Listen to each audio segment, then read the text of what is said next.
Good morning and welcome. And we'll start, of course, with our bracha. Baruch atah Adonai Eloheinu melech haolam asher kitshanu b'mitzvotav v'tzivanu la'asok b'divrei Torah.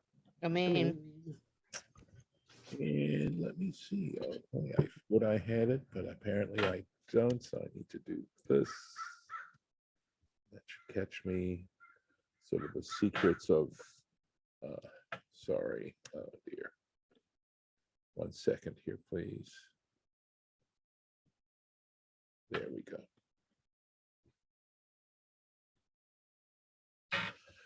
So, this is not the right place. Let me find the right place. Sounds like I got some interesting things going on here. There we go. That's where we are. I hope. Yep, it says Korach, so that's a good sign. All right. So we talked about the fact that at this point already tragedy has struck. 250 of Korach's followers, etc., have succumbed. Datan and Aviram and their families have been, the earth has swallowed them up. And God has told Moses and Aaron at this point that these fire pans, these censers, they need to be taken and beaten and overlaid on the altar outside, on the bronze altar. So, Vayikach Elazar HaKohen et machtot hanachoshet. Elazar HaKohen, the priest, took the fire pans of brass, the brass fire pans, asher hikrivu hasrufim, which the ones who were burnt had brought near, vayir akum sipui, and he beat them out. The idea is sort of thinning out metal, sipui, as a to put around the altar, lamizbeach, for the altar. So this is exactly what God had told them to do. Vayirak Rashi is taking that word. By the way, notice the word rakia, right? That we had in Genesis chapter 1, that we talked about the expanse or the firmament. Firmament. Yeah, it's sometimes translated. And to understand that that is like this film, this layer of film that separates the waters above from the waters below. And likewise, the idea of beating metal into these very thin foil, plates of foil. So that's the word, and it's a verb to do that process. Let's see here. So he gives you the French word entendre. I think that means to extend, something like that, right? In French, und sie denen euch. And he thinned, in other words, he thinned them out. Denen or Denton actually. Denton ois. He thinned them out, or he beat them out. To dent something could be related to that. And what was the purpose? Zikaron livnei Yisrael, as a reminder to the children of Israel, Leman asher lo yikrav ish zar, that a person, an ish zar, a non-Kohen, it literally means a strange person, meaning a non-Kohen. Asher lo mizera Aharon, who is not from the seed of Aaron, who is not a descendant of Aaron's, that he not offer up asher lo yikrav lahaktir ktoret, and specifically to burn incense, right? To offer up incense, lifnei Hashem, before God, v'lo yiyeh Korach ka'adato, so that he not be like Korach and his community, kasher diber Hashem b'meod Moshe lo, just as Hashem had spoken to Moses about this, to Moses and asked him to take care of us, essentially, is what that feels like that's talking about. This biyad Moshe would be through the agency of Moses to him, to Moses. Syntax is a little bit blurry there, but that's basically the meaning. Excuse me. And Rashi is going to go into this. V'lo yeh k'Korach, that he should not be like Korach.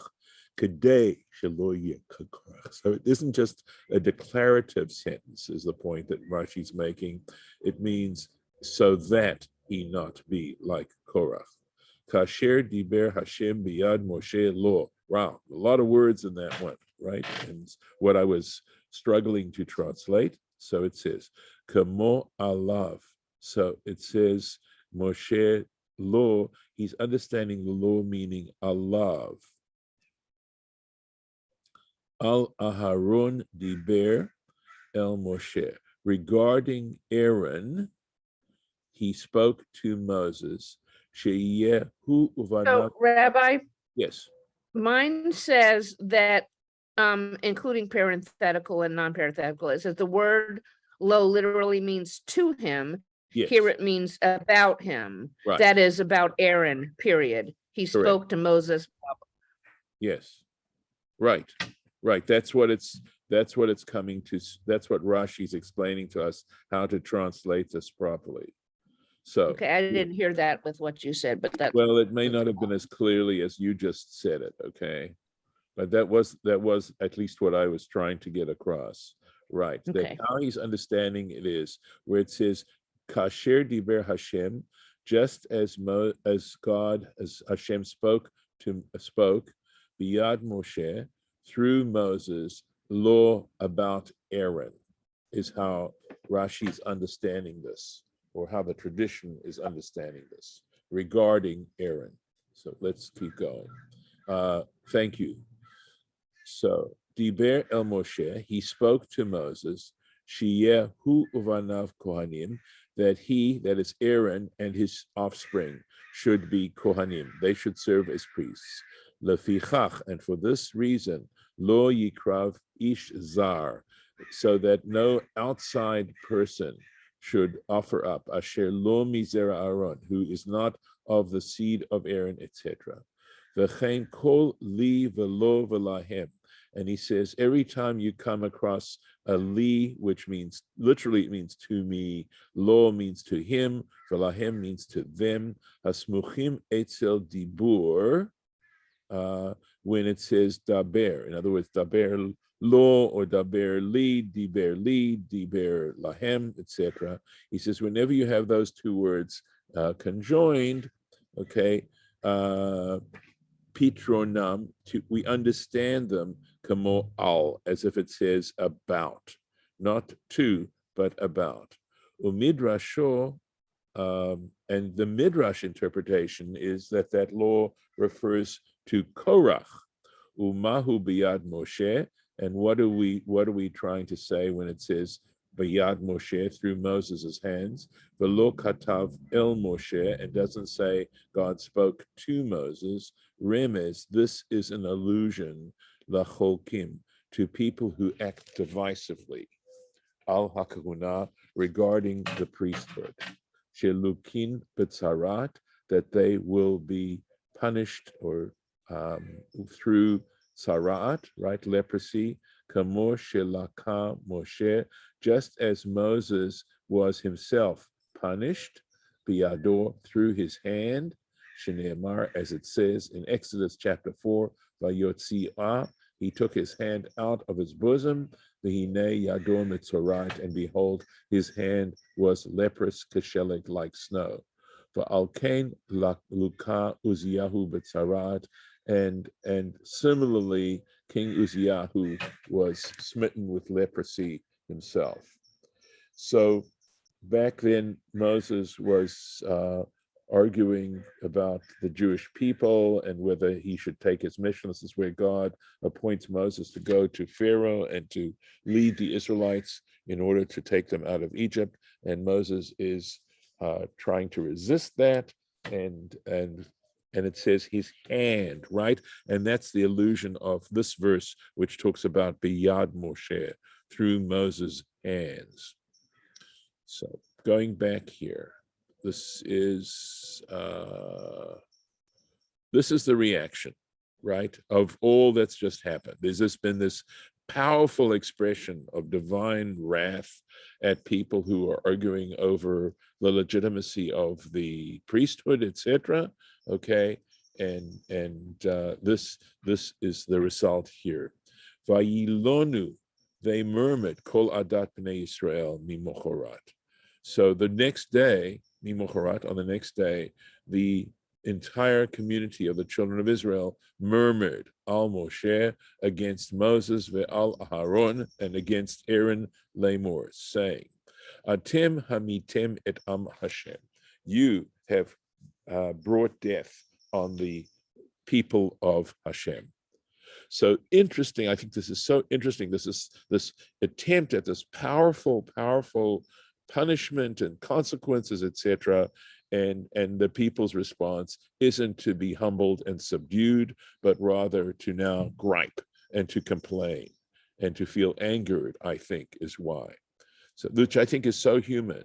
Vahi behi kahel ha'eda al Moshe ve'al Aaron, and it so happened that as the community gathered against Moses and Aaron, vayifnu el ohel moed, they turned to the tent of meeting, vehine kisahu anan, and behold, the cloud was covering it.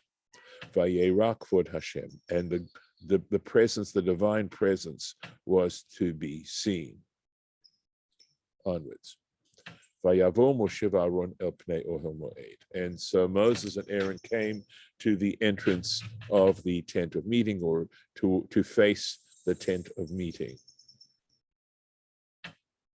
Vaydaber Hashem el Moshe lemor, and Hashem spoke to Moses, saying, Heiromu mitoch ha'ida azot, remove yourselves from the midst of this congregation, va'achale otam keraga, and I will destroy them in a moment. We're back, just like last week, we're back to divine punishment, taking place in an instant, right? And likewise, we're going to have a repeat of some of that behavior again on the part of Moses and Aaron.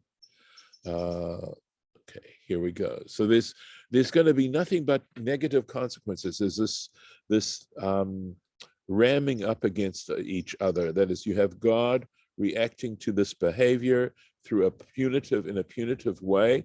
You've got the people reacting to that punishment as in anger and in resentment, and then you have more punishment, and then finally there's a resolution that doesn't involve punishment, and that one is the one that's finally going to get things resolved. Vayomer Moshe, they fell on their faces. Remove yourselves from this congregation. I will destroy them in an instant. Vayiplu al pneihem, and Moses and Aaron understood, fell on their faces, right, in supplication.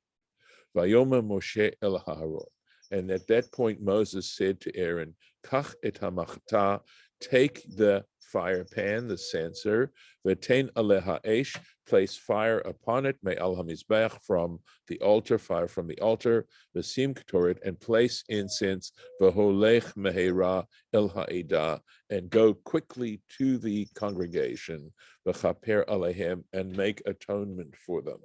Ki yatzah ha'ketzef milifnei Hashem, because the wrath has gone out from before God. Hechel hanagef, the plague has begun. So again, remember, God has just threatened to do this, and in fact, this is happening now. And you notice, please, that what you'll see in the Rashi, how the fire pan is connected, because that's what they're going to complain about, as you'll see. V'chaper alehem, and atone for them. Raz is there. This secret, Masar lo malach hamavet, the angel of death, transmitted this to him, meaning to Moses, keshe Allah larakia, when he went up into the firmament, keshe haktoret otzer hamagefa, that an incense offering can hold up, can prevent the plague. So again, there's some stuff now, quite a bit of stuff in parentheses. Ritzono lomar, what he meant to say is, or what's being said here is, Keshenitan rishut lamashchit, when permission, literally it means when permission is given to the destroyer, az ein mavchin bein tov lara. At that point, the destroyer doesn't take in consideration whether the person's good or bad. They just, destruction starts to happen, and no distinction is made between good people and bad people. V'alma shemosif midilei, however, any additional act of destruction that the angel itself wants to add, right? Anything that he is doing now, not because he was commanded to do it, but because he adds himself. Yesh tikkun b'ktoret. There is some amelioration of this through the incense. Aval ma shegazar HaKadosh Baruch Hu behedya, but that which the Holy One, blessed be He, has dictated specifically, right, or has issued an edict specifically, ein chokhmah ve'ein duma, ein tvuna. There is no wisdom, there's no understanding. In other words, that on that kind of level, the incense offering is not going to be effective at all. Uvazeh meturats, and through this understanding of what we just had, explaining how this works, mashikatuv acharkach, what is written a little later on, shelo hiniach hamalach et Aharon, that the angel did not leave Aaron la'atzor biktoret, that he did not allow Aaron to prevent through the incense offering. V'halohu masar lo razeh, but the fact is that he had given him this particular secret. Ella shahaya gzerat hakadosh baruch hu. But what happened was, okay, when we read that the angel wouldn't allow him to do that, that refers to the stuff that God had dictated the angel to do. But there still was an effectiveness on the part of this incense for those that the angel itself had wanted to add. As it says later on, I am the emissary of the Eternal One. And we see this described in Masechet Shabbat. Here we go. Vayikach Aaron kasher dibe Moshe. And so Aaron went and took just as Moses had spoken, Vayarotz el toch hakahal, and he ran into the midst of the community, of the group, Vehine hechel hanegef ba'am, and behold, the plague had already started amongst the people, Vayitain et haktoret, and he gave up the incense, he caused the incense to burn, Vayichaper alaham, and he atoned for the people. Vayamod bein hametim uvein hachayim, and he stood between those that were dead and those that were alive. V'te'atzar hamagefa, and the plague came to a stop. Let's see what we've got here. Okay, Yod Gimel 13. Vayamod bein hametim, and he stood between the dead, etc. Achaz et hamalach, he grabbed hold of the angel, ve'emido al korcho, and he stood him up against his will, against the angel's will. Amar le hamalach, and the angel said to Aaron, Henachli, leave me alone, la'asot shlichuti, to accomplish my mission, to perform it. Amar le, he said to him, Moshe tzivana. So Aaron says to this angel, Moses commanded me la'akev al yadcha. He said, Moses commanded me to prevent you. Amar le, so the angel says, Ani shlucho shel makom. He says, well, I am the emissary of, or the agent of the Holy One, blessed be He, makom, of the place. V'ata shlucho shel Moshe. And here you are, the emissary of Moses, implying that how can you compare Moses to God, and therefore, the missions that we have. Amar le, he said to him, that is, Moses said to him, Aaron said to him, forgive me, Aaron said to the angel, Ein Moshe Omer Klum Milibo. The fact is that Moses doesn't say anything from his own heart, literally. He doesn't come up with his own decisions, Elami Pi Hakvura, but from the mouth of the powerful one, of God. Im Ein Atam Ma'amin, and he says, and if you don't believe, Harei HaKadosh Baruch Hu Umoshe, behold, the Holy One, blessed be He, and Moses, El Petach Ohel Moed. They're at the entrance of the tent of meeting. Bo imi, come with me, v'sha'al, and go ahead and ask, v'sha'ol, v'zehu shinamar, and this is referenced by the verse that says, Vayashov Aharon el Moshe, Aaron came back to Moses. Davar acher, a different interpretation. Lama bektoret, and this is, I think, very illustrative and very helpful. Why dafka through the incense? Lefi shahayu Yisrael melizim umaranim, and the reason is that when those Israelites were murmuring, they were in fact murmuring achar haktoret, about the incense. Lomar, and they would say, Sam hamavetu, it is an elixir of death, okay, or spice of death. Al Yadom Metu, and they're going on to say, through the incense offering, Metu Nadav Avihu, both Nadav and Avihu died. Al Yadon Nisrafu Chamishim Umatayim Ish, again, through the offering up of the incense, 250 people were burnt. Amara Kadosh Baruch Hu, said the Holy One, blessed be He, Tiru She'otzer Magefahu. You look closely and you will see that it actually prevents the plague.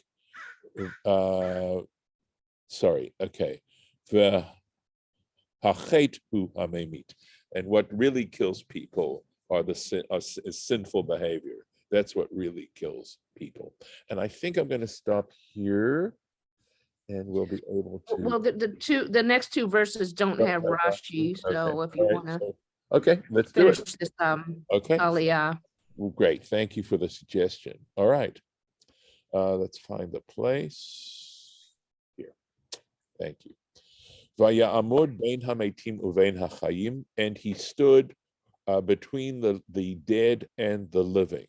But te'atzar hamagefa, and the plague came to an end.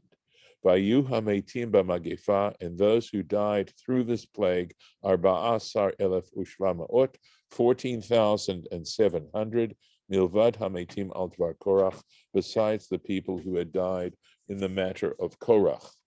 Vayashov Aharon el Moshe, Aaron returns to Moses, el petach ohel moed, at the entrance of the tent of meeting, v'hamagefa ne'etzara, and the plague came to an end. What's called up. We are not finished with all this kind of stuff going on, but hopefully you'll see what the Torah, I think, is trying to teach us about dealing with this kind of stuff. Okay. Thank you.